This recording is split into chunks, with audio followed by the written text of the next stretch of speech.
Today, let's go over a quick recap of my latest quilt.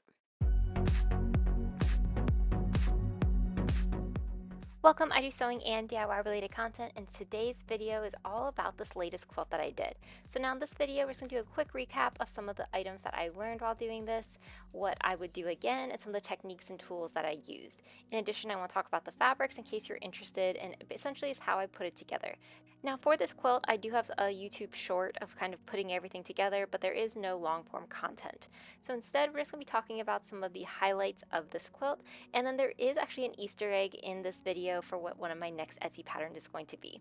So with that said, let's get started. Now for the fabric, as you can see, there is lots of different Pokemon prints, and what I really wanted to make sure was I was using high quality fabric for this quilt. I know that sometimes licensed character prints can be a little bit difficult to buy because the fabric tends to be almost on the cheaper side. It's thinner, it can look see-through, and especially when it comes time to actually washing it or trying to use it, it can just not feel like the best quality. So all of this fabric is actually from the Robert Kaufman collection that they had done with Pokemon. So they did a collaboration with Pokemon. You had all of these different fun fabrics come through. And I got all of these fabrics from an Etsy store, which I will be sure to link in the description of this video in case you're interested. I just loved how there were so many different types of Pokemon. As you can see, I still have quite a bit of fabric left over in case I want to do something else with this. I'm not sure what I would do, but there was just so many different options that I really wanted to include as many of them in this fabric and quilt as I could. Now for the backing and the binding, I did get this fabric as well. So this fabric was slightly thinner, but as you can see, it is very vibrant. It has all the Pokemon characters on it. I thought that it was so fun, and this was just like the perfect back for my quilt. I did use this in some of those half square triangles, and then the binding is from this material as well. I still have quite a bit of this though too, which I'm really excited about, as I think that we can figure out something else to do with this, especially when it comes time to Christmas and just for gift giving in general. And everything with these fabrics just came together so nicely. That blue fabric with the white polka dots, that's just a vintage fabric that I had on hand and I thought went well with all of the others. So when it came time to actually piecing these together, I used my handy dandy little 1/4 inch quilting presser foot. I love this presser foot so much. It has helped me so many times really get those nice straight edges. So I have a whole video on this presser foot in case you want more information, but as you can see here, it did help a lot of these squares really come together very, very nicely. And I really think that this is such a fun pattern just to have these like your two squares and your rectangle as like the next step in your quilting adventures.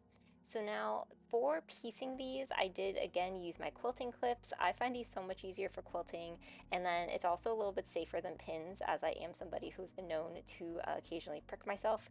So quilting clips do help me prevent that.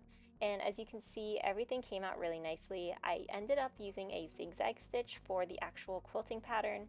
Part of this was because I was going to do some sort of like free motion quilting design on these blue rectangles, and the machine just wasn't having it. I was having a difficult time with it, and I do find that free motion quilting is a little bit harder on my hands with my arthritis. So I decided to just opt for the zigzag pattern for all of these longer pieces, and I thought that gave it a really fun touch without being too over the top with how busy this quilt already is. Now, I think if I were to redo this, the one thing that I would say is that on these half square triangles, some of them aren't exactly precise. So when I was going through and cutting out all of my squares, I was using a different rotary cutter than I normally do. And for some of these, I was able to get it to be the exact measurement that I was looking for. But then after I'd already gone through and cut out everything, I saw that some of them were slightly different. They'd be off about 1/4 inch or so. And at the time, my hands were really hurting, and I was like, I'm just going to try to make it work. But looking at it now, you can definitely see that some of them are not the same size as others. And it's a very minor difference, and you would really have to be looking pretty close to the quilt to see it. But I think if I were to ever redo this, I would work a little bit harder to get those half square triangles to be the exact same measurements all the way through. Overall though, I absolutely love how this quilt turned out. It is so fun, it is so colorful, it has so many characters on it, and it was really liked by the person that I did give this to, which made it all the better.